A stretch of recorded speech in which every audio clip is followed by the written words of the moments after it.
be a really, really special day, y'all. I don't know if any of y'all are aware or have been impacted, but in my humble opinion, there is an attack on Black women in the workforce, and more specifically in the media industry.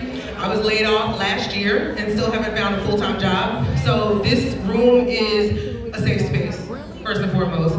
This room is restorative, but this room is also an opportunity for us to connect. As Issa Rae famously has said, oftentimes when we come out and we want to network up and down. But the lady sitting next to you, maybe the lady sitting in front of you, maybe the lady sitting on the last row, could be the answer to a prayer for you. So I hope that you use this opportunity to connect. I hope you use this opportunity. I'm gonna introduce the founder, the CEO, the sister who created Black Girls in Media. Can we give it up for Miss Tasha Brown?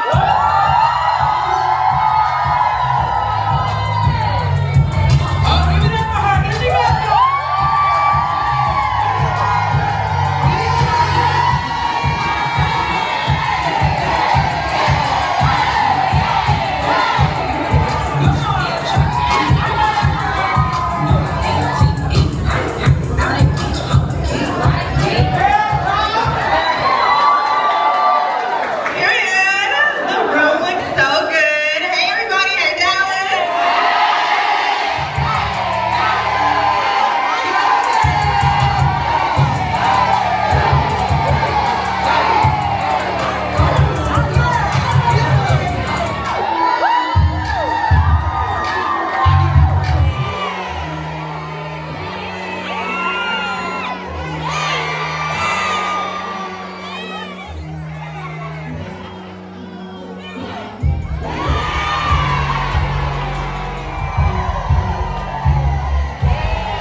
Content, showing the behind the scenes, what it looked like reading a teleprompter, showing my get ready with me's to get ready for TV, and people really enjoyed the process and seeing what it looks like to be a news anchor. And so then it went from there to now I do it full time. Yes! She messy, oh my God!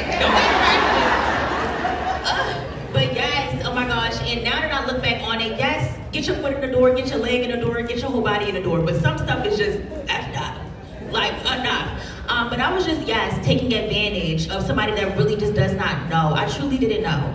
And you just don't know what you don't know. But honestly, you truly just have to know your worth as a creator. Like that's just what that boils down to. I didn't even know what, like how much the girls can even make off of social media. So when somebody was paying me $1,000 a month and I was already getting my bills paid, so it was like, I don't need this money. But it was like, okay, an extra coin on the side to do this freaking video. But every month, 5 videos, it started to be like training, like, wait. And then they were like, no, you have to do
So then in 2018, I founded Ignite Your Influence and started in the Charlotte market. Is anyone from Charlotte? Charlotte?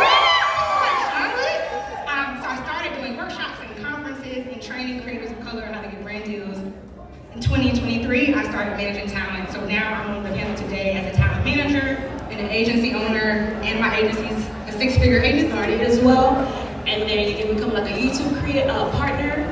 And and then from there, like then people put ads on your videos, and then you get paid a certain like coins. It wasn't a lot either, but over time it grew with more followers, and then brands started like getting hip to like the whole creator space, and then they started offering more, and then you start talking to other creators, and you're like, wait, living in my authenticity, that it really started to pay off. And I think a lot of people, you get into any role, it don't matter what role you in, you get in and you feel like you gotta be like everybody else that's doing whatever it is you're doing. A lot of influencers and creators, a lot of folks are doing the same shit, same stuff, right? And make sure that when you walk into the room that you own your power. And I think a lot of times, I know authenticity just gets thrown around a lot, and you'll try to be my authenticity or your authenticity or her authenticity. Everybody have whatever that authenticity is to them, and I think you need to lean into that more. I know that a whole lot of it changed, so give it a lot of time, y'all.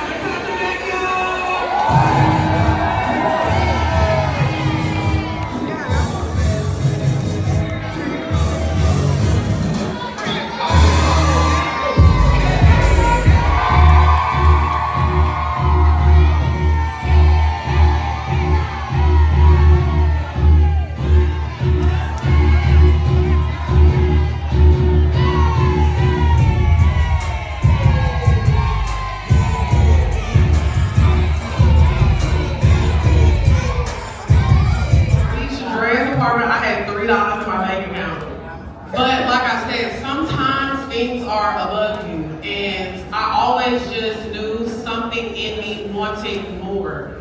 And while me and Drea were starting the podcast, I always had a job.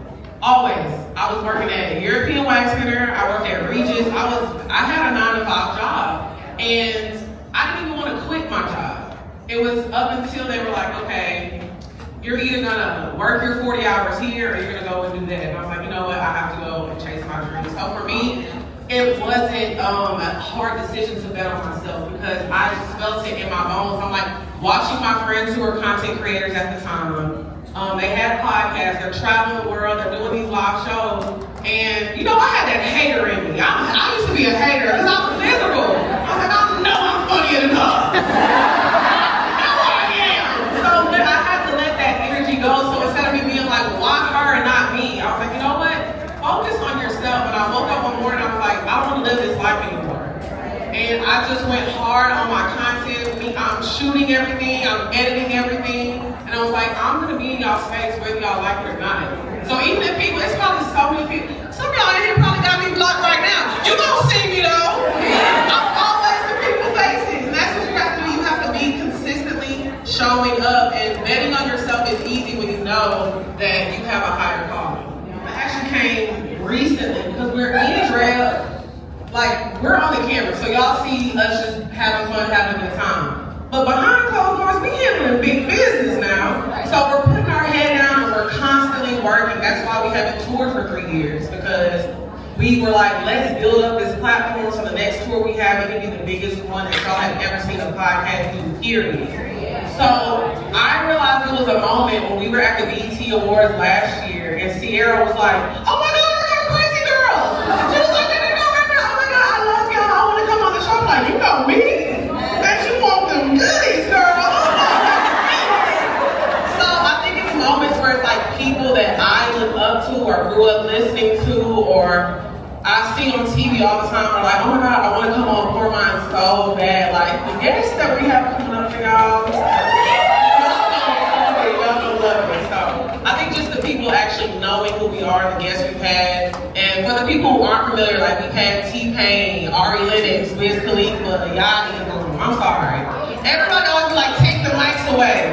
When I look on the top 100 podcasts, it's not enough black women. It'll be like me and Drea and like Keke Palmer and Dorit as well.